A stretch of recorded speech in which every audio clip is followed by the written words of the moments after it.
सम्पूर्ण नमस्ते। म चाहिँ नीलकण्ठ नगरपालिका वार्ड नम्बर 5 को वार्ड अध्यक्ष।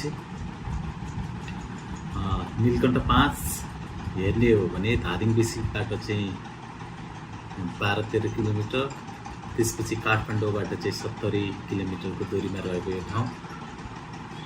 विकास निर्माणले हेर्ने हो भने हामी निर्वाचित भएर आइसके पश्चात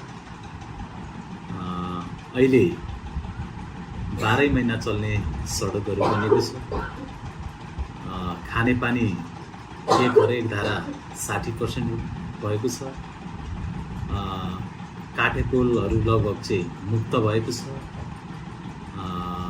पर्यटन क्षेत्रमा हेर्ने हो भने हामीले सर्वे गरेका छौँ, जस्तै कालिका मन्दिर, घुमाउने डाँडा, रघुनाथचुली हुँदै यता चाहिँ पातले होमस्टेसम्म एउटा चाहिँ त्यो चाहिँ हामीले गुरु योजनाभित्र चाहिँ राखेका छौँ। त्यस्तै अहिले चाहिँ के अरे हेर्ने हो भने स्वरोजगार यहीँ उत्पादन हुनुपर्छ भन्ने मेन उद्देश्यका साथ हामीले नीलकण्ठ 5 को 2 ठाउँमा चाहिँ दुग्ध डेरी चाहिँ दुग्ध सङ्कलन केन्द्रहरू स्थापना गरेका छौँ र अरू चाहिँ के अरे तत्पश्चात हामीले यतिले मात्रै नपुग्ने भइसकेपछि हामीले यो वार्डबाट नगरपालिकाको बजेटले मात्रै नपुग्ने भइसकेपछि हेर्ने हो भने अहिले चाहिँ अब हामीले प्रत्येक सङ्घमा पनि जुन चाहिँ अहिले भुलभुलेमा चाहिँ पुल बन्दैछ, तत्पश्चात अहिले आएर चाहिँ त्यही सडक हुँदै ड्रेन बनाउँदै र यता चाहिँ सेलडाँडादेखि तलतिर चाहिँ चौडा गर्नको लागि हामीले प्रदेशको चाहिँ मुख्यमन्त्री, भौतिक पूर्वाधार मन्त्रीसँग चाहिँ भर्खरै एक चरण बसेर आएका छौँ र त्यो चाहिँ यसलाई चाहिँ प्रादेशिक सडक अन्तर्गत पार्ने र बहुवर्षेमा चाहिँ हाल्ने योजनाका साथ हामी एकदम तत्पर भएर लागिरहेका छौँ। र अर्को जस्तै कालिका मन्दिरको डिपिआर भएको छ, तर त्यहाँको लागि पनि बजेटको लागि हामीले सङ्घ र प्रदेशमा चाहिँ हामी अगाडि बढिरहेका छौँ।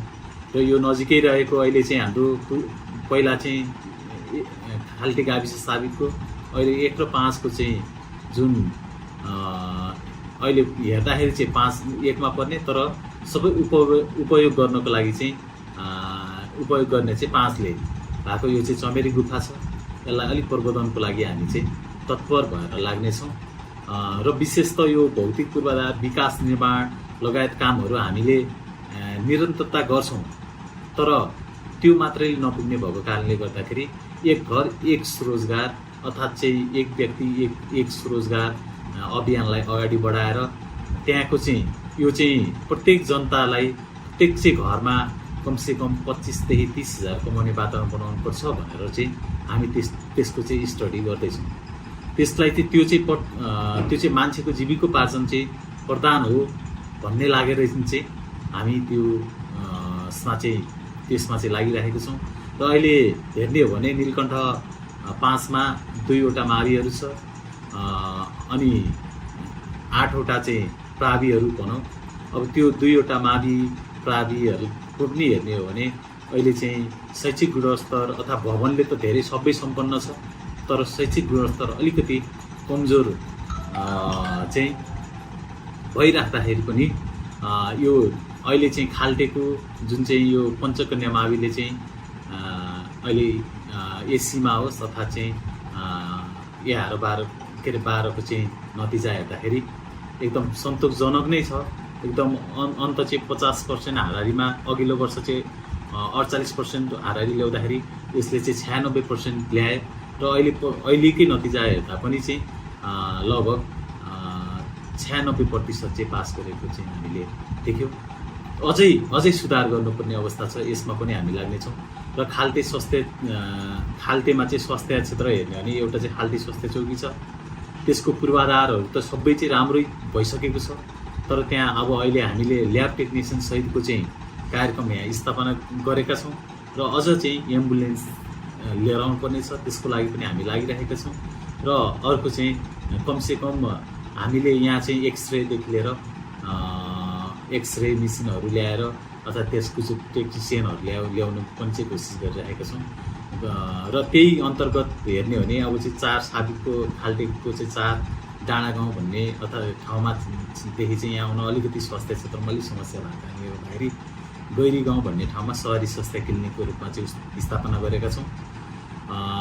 र अनि हामीले फेरि आजै नै केही चाहिँ निर्णय पनि गर्दैछौँ भने अब मक्सिरदेखि चाहिँ लागू हुने गरेर पूर्वाधार त्यहाँ चाहिँ तयार गर्नुपर्ने छ।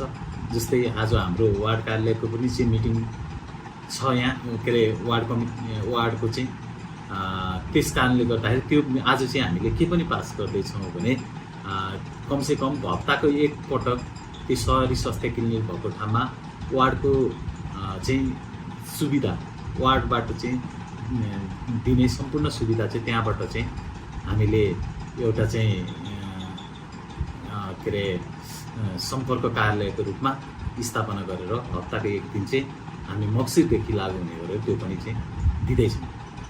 र अर्को कुरा के छ भने अहिले धेरै चाहिँ हाम्रो यो चाहिँ अब ग्रामीण भेग भएको कारणले पनि यो चाहिँ प्रत्येकको घरमाथि चाहिँ अर्कोको रुख हुने, घर तल्याएर चाहिँ त्यो रुखले चाहिँ खिचेर जनधनको चाहिँ क्षति हुने अवस्था छ।